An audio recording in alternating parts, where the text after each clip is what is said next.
What's up, people? Welcome back to another video, and today we're talking about whether or not you should work for free. What's up, guys? Welcome back to another video. My name's DeAngelo, and I'm here to talk to you about working for free. I think you should do it, but there's a lot of people who don't feel the same way as me. So if you've ever started out working in your career, you have met somebody that have asked you to work for free.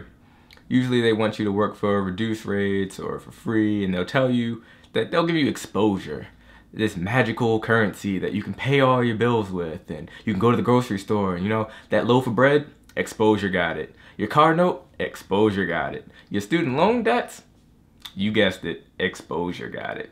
But that's not true. Exposure don't work like that, and exposure ain't gonna pay your bills. So I feel as though you shouldn't work for exposure, but working for free can still be useful. And that's use is if you have a goal that you're working towards.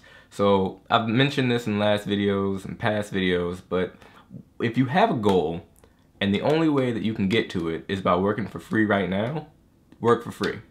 If you don't have any pressing bills, any medical bills, any whatever it is that's on your back, if you can do it, work for free, take the experience, translate that experience into something for the next time. And that way, you'll get more work, you'll get your name out there, and in a roundabout way, you will get exposure. But don't work for exposure, work for your goal.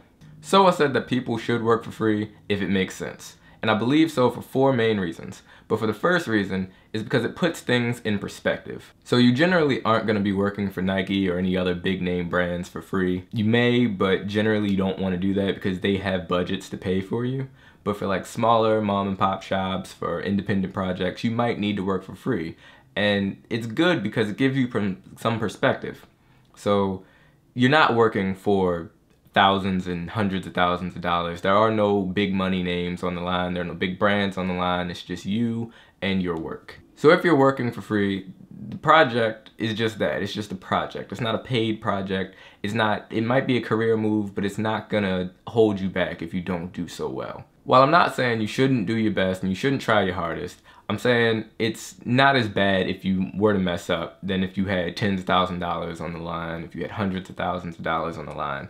It really is just your pride and the project. Yeah, if you don't do too well, it might influence your future, but more than likely, if you don't do too well on a free project, it's not going to be as detrimental as if you did really poorly on a really multi-thousand-dollar, multi-million-dollar shoot. It's really not that bad. So just take the stress out, relax a little bit, and just breathe, and you'll get through it. But the important thing is, it's not that big a deal. Now, on the flip side, if you do well, you have nothing but positives to gain. You get a portfolio piece out of it, you make someone happy, you make new acquaintances, new contacts, and it can do nothing but help your career if you do well. So number 2, working for free generally means that the projects aren't going to be as large as if you were being paid for it. So that's good for a couple reasons, but for the main reason is it shows dedication and it shows commitment. If you work through on a free project, people know that you can do the work that you say you can do. And that's big, because you know, you wouldn't trust someone to make you an egg salad if they've never seen an egg before in their life. But you have work done. By doing this free project, you have made that egg salad. You have made the eggs, you have made the omelets, you've done everything that you could possibly do with those eggs, and people feel comfortable and they're prepared to know what you can do. And that makes them more comfortable to hire you in the future. And that's what you really want. You want these people to say, wow, Joe knocked it out the park. Wow, Jane killed it. And now we need her to do the next project. We liked what she did. We're gonna hire her 5 more times. Money in the bank, money in your pocket. F that exposure crap. You're paying your bills. You're living your life. Did it. Plus, it's a real small world when you think about it. People know people, and almost everybody knows each other. So, if you do well, word gets around. But keep that in mind that if you do poorly, word also gets around. Thirdly, doing free work and releasing it to the public is a great way to build your brand image. So as you put out more work and become more well-known in the public, you're gonna start to become a brand. And this is gonna help you for a majority of reasons, but the main reason is people get to know you, people get to know your work, people get to know how you work, people get to know what kind of stuff you specialize in, people get to know you. And remember egg salad guy? Same concept applies here. People need to know who you are. They're not gonna trust you if they don't know you. And putting out free work, putting out any work really, will get them to know you. What you wanna do is make it easy for people to choose you. You don't want people to think, oh, can he do the job? Oh, can she do the job? You know, I don't know, I'm iffy, I'm wishy-washy. No, you want them to say, she can do it. Like I said earlier, she can do it. She can knock it out the park. She's with it. He's done it before. He's got it millions of times. It's a no-brainer. It's a piece of cake. You want that. You want them to have no other choice but to pick you. Now, for what I think is the single most important thing of working for free is that you get practice at your craft. You are not gonna kill it your first time. You're not gonna kill it your second time. Rembrandt didn't kill it his first time. Michelangelo didn't kill it his second time. They took practice. They was working at it for years. Kevin Hart been working at it for years. It took time, and it's gonna take you some time.